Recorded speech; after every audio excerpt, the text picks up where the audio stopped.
was true about substance use and drugs 2-3 years ago, that is just no longer true. This stuff changes every single day. Your teachers and your parents are not lying to you when they tell you that it's getting more dangerous every day. So that being said, I'm gonna keep this short and sweet. I do have to throw out a trigger warning. There is an overdose in this video. One of the young ladies that I knew personally, did pass away right after we finished making this video. So if that's something that touches you personally, if that's something that you struggle with, I encourage you to get with somebody that can help you with that. I know that addiction touches everybody in some way, shape, or form, whether it's, ooh, sorry, that's my ADHD. So if that is the case, if it's something that you are gonna be uncomfortable with, don't, be embarrassed, ashamed, whatever. So I think we're gonna roll it. Like Ashley said, guys, if at any point you feel uncomfortable, or even after the fact, if you do feel triggered, go to your house office and there'll be people there to support you, okay?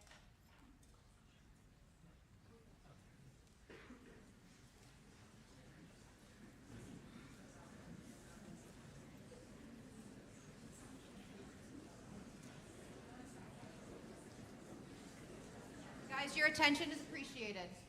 Thank you.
When I was about 15 or 16 years old. The first time I ever tried any drugs, I was 12 years old.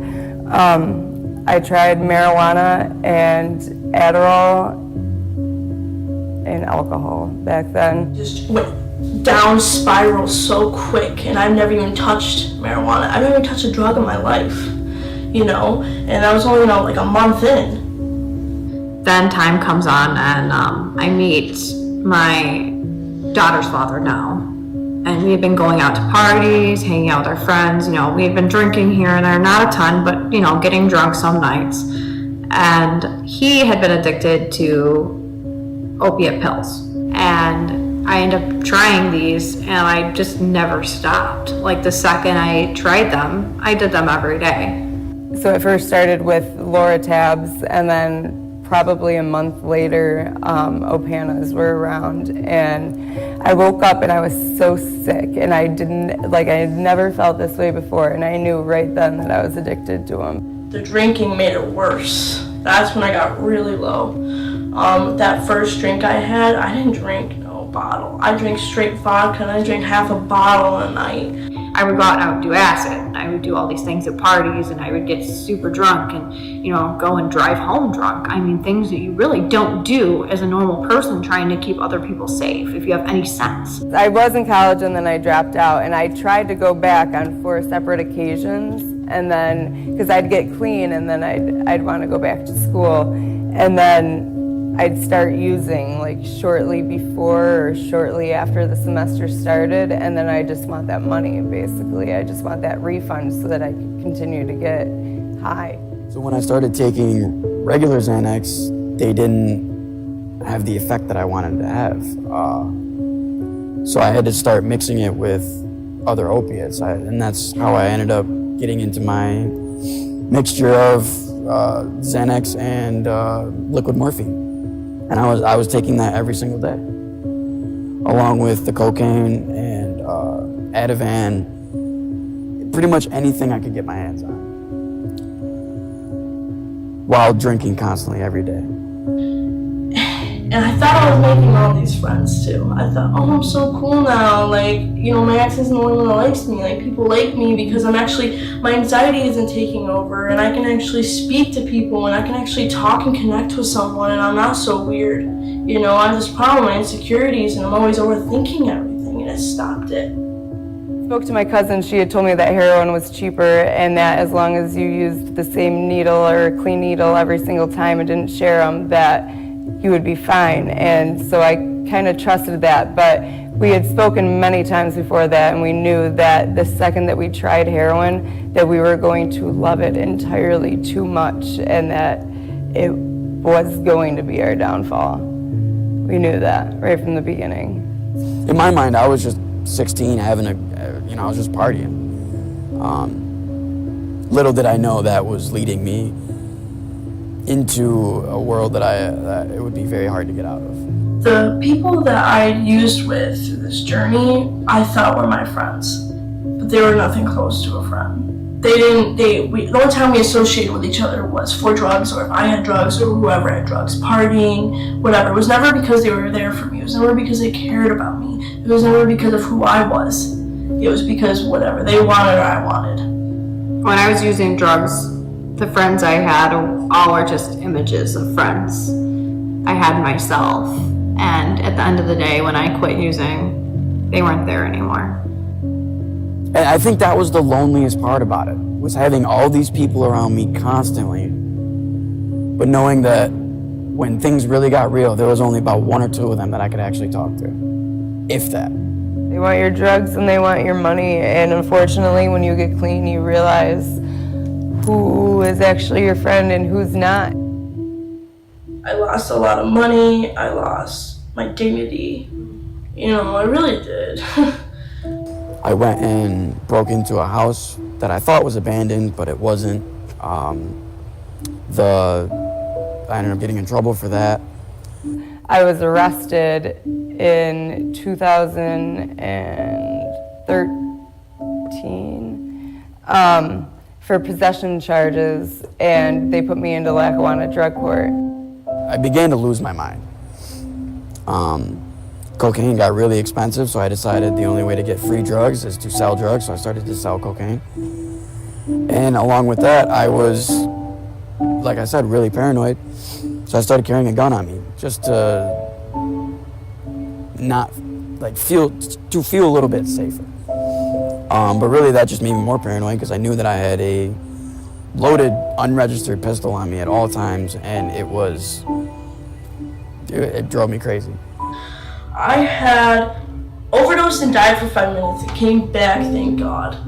From, I had ketamine, cocaine, acid, bath salts, Molly, basically everything besides heroin that night. Yeah, and I had stuff laced in my stuff as well. And I have still bad flashbacks from it. This overdose is not an overdose where you just get knocked out and you're like dying. It was where you're awake for everything. My lowest point was when I woke up in the morning and found suicide notes from the night before and had no recollection of writing them or why they were there or even how I felt the night prior to that. These 4 guys came up to me and they were like, oh, this is gonna be easy shit, and started taking my clothes off, and I thought I was gonna die like that. Okay, that's what really screwed me up because I couldn't talk.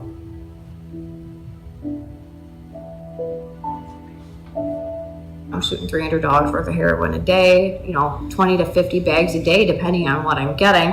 And I cannot afford this. So somebody who has a, $12 an hour job cannot afford to spend $500 to $700 a day between 2 people. One day I get home from school, there's a message on my phone. I call him back and it was the investigator. It said he was charging my friend and I with the 2 felonies from the house.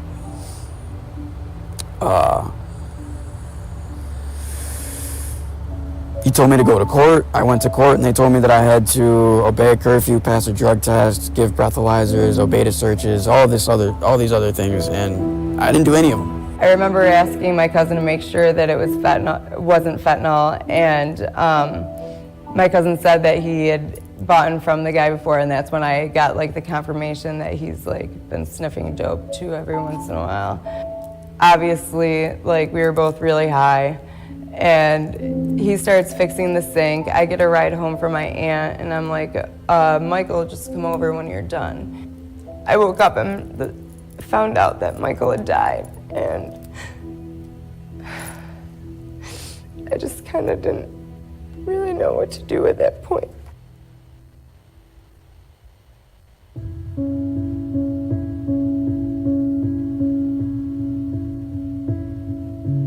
We did a lot of illegal things to replenish this.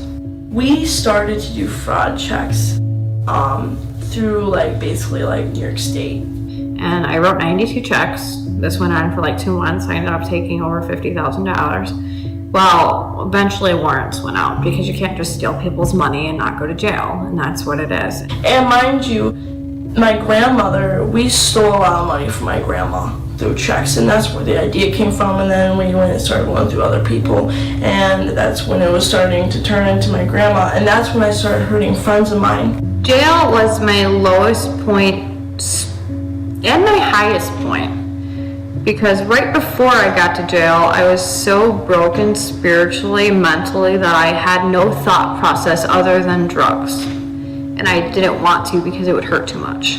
When I was put behind bars, I realized that the drug couldn't touch me. My boyfriend couldn't touch me. Nobody could touch me. And I had to wait it out. I had to withdraw. I had to go through it. And it was almost like the only person there for me was my higher power, regardless of what you believe in. If you believe in something, it's at that point in time that you need it, whether you believe in just yourself. Don't get me wrong, it's not like I went to rehab and everything was sunshine and roses. For the first 2 months of being there, I was ripping my hair out of my head, screaming I want to do cocaine. Because I was just psychologically addicted to the lifestyle, to the drugs, the alcohol, everything. It wasn't until I started plotting my escape, I guess. I was thinking I'm gonna get out, I'm gonna be on probation, I'm gonna start selling drugs again, I'm gonna do this, I'm gonna do that. And it hit me like a ton of bricks that I've been trying to do this since I was 12 years old, and not once had it worked. Not once was I able to successfully get high. Not once was I able to successfully sell drugs and not get caught, or anything like that. So I realized that I had to actually dedicate myself to this. That if I wanted any form of a life, I needed to stay sober. And since then, I've put in the work to do so. I was sent here at Renaissance campus in West Seneca, New York. I was here for about 5 months. I went to a month of rehab in Buffalo. After I had started doing really well, they graduated me from there and sent me to Horizon Village for 2 months. I was the first person to level up in a week and a half, and they graduated me there from early as well. And then I went on to a halfway house in the middle of nowhere with 18 or so other women that were all older than me, and I made a lot of great friends. I feel like I don't deserve the life I live today because of the things that I've done. But because I'm granted that, I feel like it's my responsibility to make something of it, to give something back. Which is why I love working with KED and going to schools and talking to kids. And I eventually want to get my substance abuse counseling degree and help kids that were like me, that were in a really messed up situation and got enabled by everybody around them, that really didn't see a problem with what they were doing. And if I can relate to one kid like that, it'll be worth it all.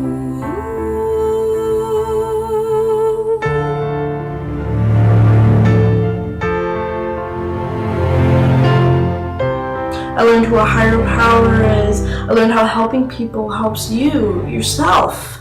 And because of course it does. You're reminding yourself of what you've been through, and it makes you feel good to help people and to help them, And I came into the panels, and I started doing interventions with families, and I loved it.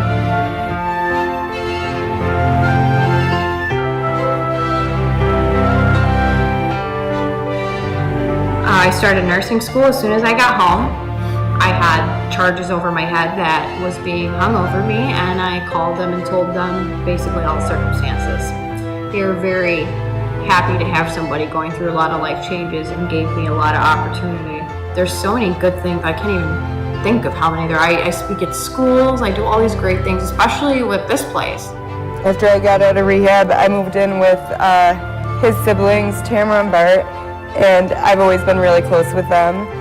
And we found Michael's old keychain. He made these keychains for him and his friends when he was in recovery, because he did have, at the most, he had 7 years clean at one time before he had relapsed.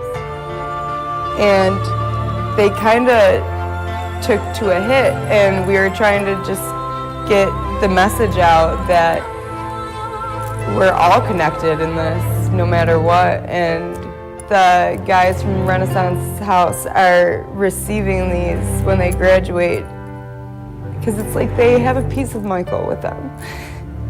And they know that, this is being ran by 3 recovering drug addicts.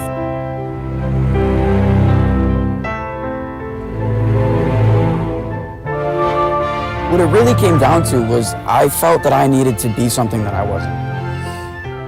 And if I could just accept who I was and be okay with who I was, I wouldn't have gotten into any of the things that I've gotten into.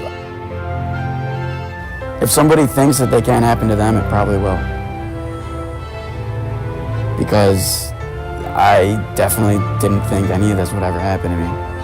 And because thinking that, I just ran full speed ahead into the life that almost killed me. I have a year and 5 months clean off everything, and I feel so good. You do take it one day at a time, but you don't overthink it. And I'm really glad, I'm happy I'm alive. So I'm happy and sober.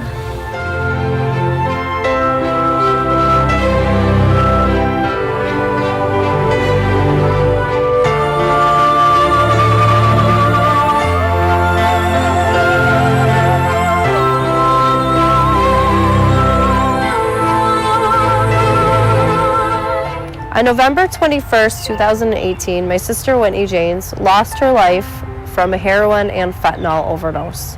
We did not see this coming. It was something that she had been in recovery for a long time. So when these things happen, you don't necessarily assume they're going to happen because it can happen to anybody at any time. She didn't know how to reach out for help. She didn't want to tell people like, you know, I'm about to relapse, can you help me? Instead of reaching out, she went inwards. She was planning on doing a lot of good things. She was trying really hard to do these things. She was going to meetings, she was speaking to children, she was fighting for her life. Nobody could tell how hard she was fighting. And I think that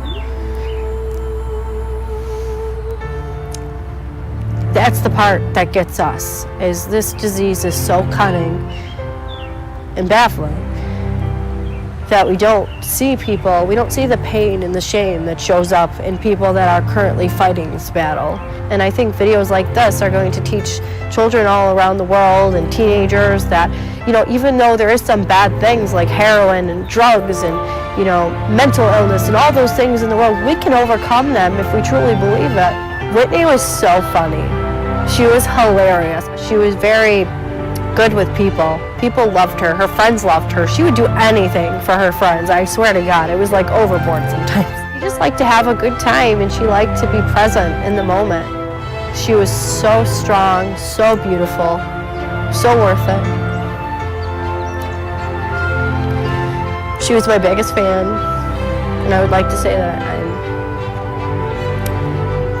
proud of every moment that we've had together. I'm proud of every second she spent fighting this, every moment she failed, you know, because she was still human and she still loved and she still cared. And, you know, wherever she is, I know she's doing good.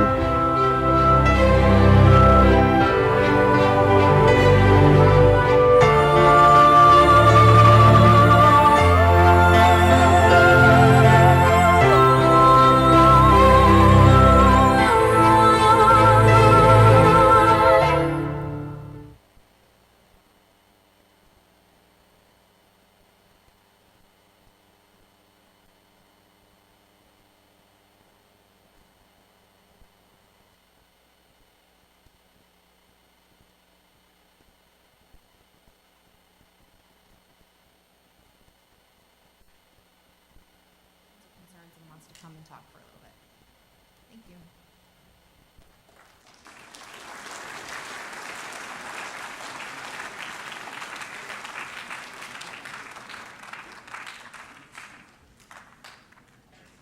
I think we have like 3 minutes.